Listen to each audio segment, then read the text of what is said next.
जो पूरे विश्व में अभी जिसका जो है असर पड़ रहा है। अभी देखिए बांग्लादेश में जो है हिंदुओं पर जब वहाँ अटैक किया गया है तो इधर से बहुत सारा सवाल किया गया कि हिंदुओं पर अटैक नहीं किया जाए, तो वहाँ पर भी उधर से भी जवाब आया कि आपके देश में क्या हो रहा है, आप भी तो अपने गिरबान वही ना झाँको। बात हुई कि भाई दूसरों के घर में पत्थर फेंकने, जो शीशे के घर होते ना, तो दूसरों के घरों में पत्थर नहीं फेंका करते। तो यही बात हुई ना, भारत अपने देश के अंदर क्या कर रहा है ये तो पूरे पड़ोसी देश या पूरा विश्व देख रहा है। तो भैया आप जो करोगे वो भरोगे। अब प्रधानमंत्री की जो एक्टिविटीज है पिछले 10-12 सालों से हम लोग देख ही रहे हैं, मतलब नहीं लगता है कि संवैधानिक पद के प्रधान है, लगता है कि पार्टी के प्रचारक हैं। और कभी आपने देखा ना लोकसभा इलेक्शन से पहले कन्याकुमारी में तपस्या में चले गए। तो ये कौन सा संविधान के हिमायती की बात करते हैं? ये आज अगर संविधान पर बहस की बात हो रही तो क्यों विकास का मुद्दा क्यों हाशिए पर चला गया? हाँ, अगर बेरोजगारी है, महंगाई है, ये सारे मुद्दे क्यों हाशिए पर जा रहे हैं? संविधान जो ठीक ठाक चल रहा है सुधार करो ना भाई।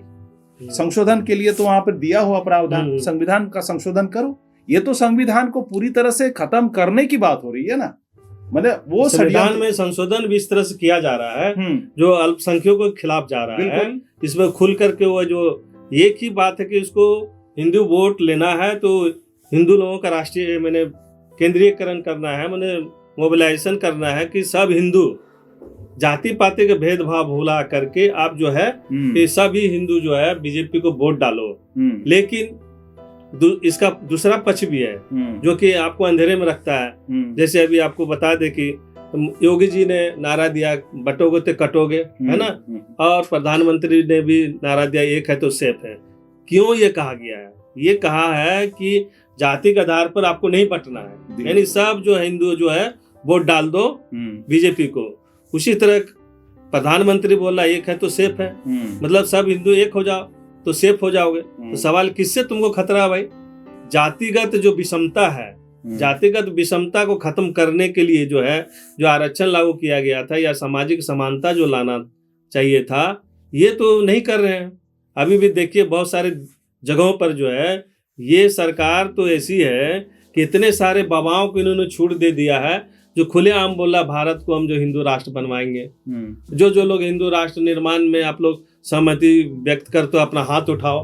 बाबा बागेश्वर धाम जैसे लोग और भी ऐसे बहुत सारे बाबा हैं जो हिंदू राष्ट्र बनाने की बात करते हैं। क्या हमारे संविधान में लिखा हुआ है कि भारत को हिंदू राष्ट्र बनाना है? भारत की धर्मनिरपेक्ष राष्ट्र है, ये बातें कही गई है। और ये जो है राज्यों का एक संघ है, लेकिन ये सारी बातें उल्टा वो करते हैं। तो उसी तरह से जो है कि जिस तरह से एक है तो सेफ है प्रधानमंत्री ने कहा, लेकिन भाई आपने जो हिंदू हैं, हिंदू में जो दलित है, पिछड़े हैं और जो आदिवासी हैं, उनके हक अधिकार के लिए आपने क्या दिया? इन पर बातें कीजिए आप।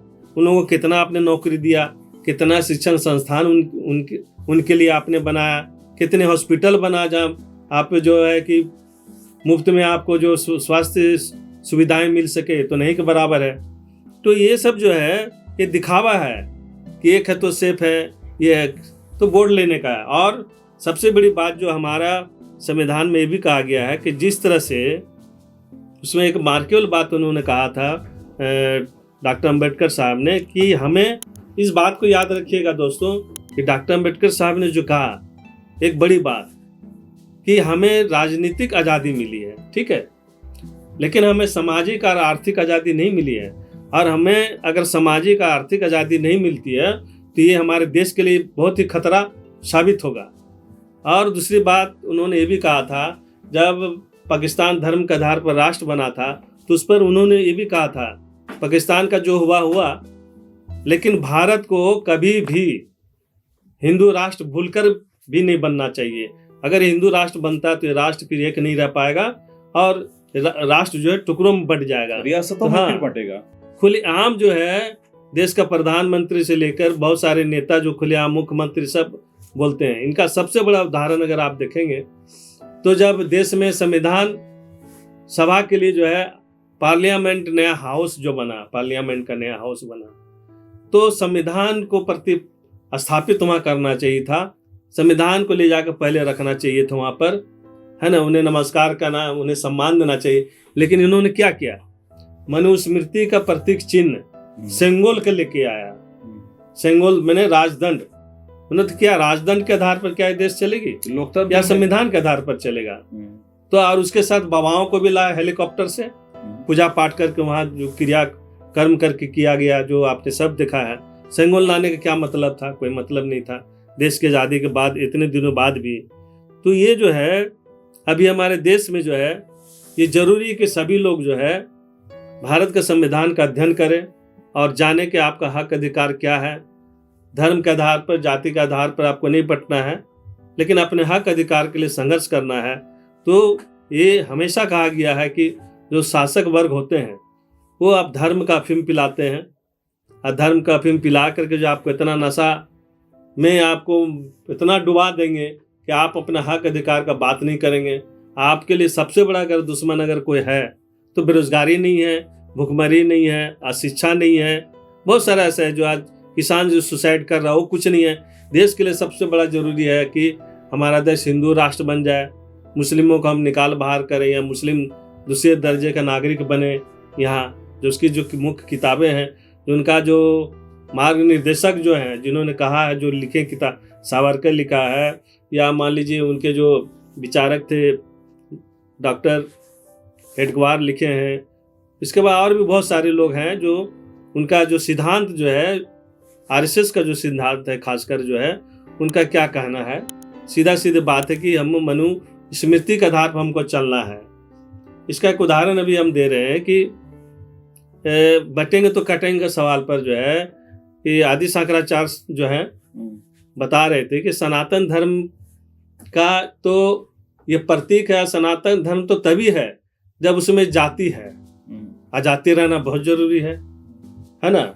जाति के आधार पर जो काम है वो मिले ना मिले, लेकिन जातिगत आधार पर हमारी सामाजिक संरचना बना हुआ है वो रहे, हम उसके साथ भेदभाव ना करें, ये उन्होंने कहा। लेकिन जाति रहे, ये जरूर उन्होंने कहा। तो भाई जाति रहेगा तो फिर विषमता रहेगी। आप अभी आप देख लीजिए किस तरह से अभी बहुत सारे देखने को उदाहरण मिलता है कि कोई दलित अगर घोड़े पर सवार होकर बारात निकालना चाहता है तो उससे लोग मारपीट करके जो है नीचे उतार देता है। तो ये क्या बताता है, सामंती सोच है, ये सामंती सोच है। तो सवाल कि अभी हम लोगों को पूरे देश में सभी लोगों के लिए जो है ये सोचने की जरूरत है कि भाई हमारा संविधान जो है सुरक्षित रहेगा कि नहीं रहेगा। ये बहुत बड़ी बात है। ये उन लोगों के लिए है जो अभी हमारे देश में एक तरफ जो है आर्थिक जो है जो निर्माण जो करना चाहिए देश में, ज़्यादा से ज़्यादा लोगों के पास धन संपत्ति पहुंचना चाहिए। हमारे देश का धन संपत्ति मात्र 1% लोगों के पास जो है 65% धन चला गया, जैसे अडानी अंबानी जैसे टाइप के लोगों के। और मैक्सिमम लोगों का जो है परचेजिंग पावर बहुत कम होता जा रहा है, 10-12 हज़ार की नौकरी कर रहे हैं।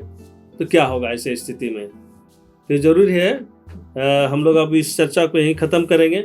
अभी तो बहस चल ही रही है, आप देखते रहें। लेकिन मैं आपसे यही गुजारिश करूंगा कि पक्ष का बात ना सुने ना विपक्ष की बात सुने, उनकी बातों को जरूर सुने, लेकिन कोई डिसीजन लेने के पहले एक बार संविधान का अध्ययन आप जरूर करिए। उसमें मौलिक अधिकार जो दिया गया है उस पर गहरा अध्ययन जरूर कीजिए, क्योंकि आपका समझदारी से ये देश बचेगा और हम प्रगति कर पाएंगे। नहीं तो यूं ही हमारा देश जो है जातीय धर्म के नाम पर लड़कर मर जाएंगे, एक दिन कट जाएंगे हम लोग, फिर बिखर जाएंगे हमारा देश।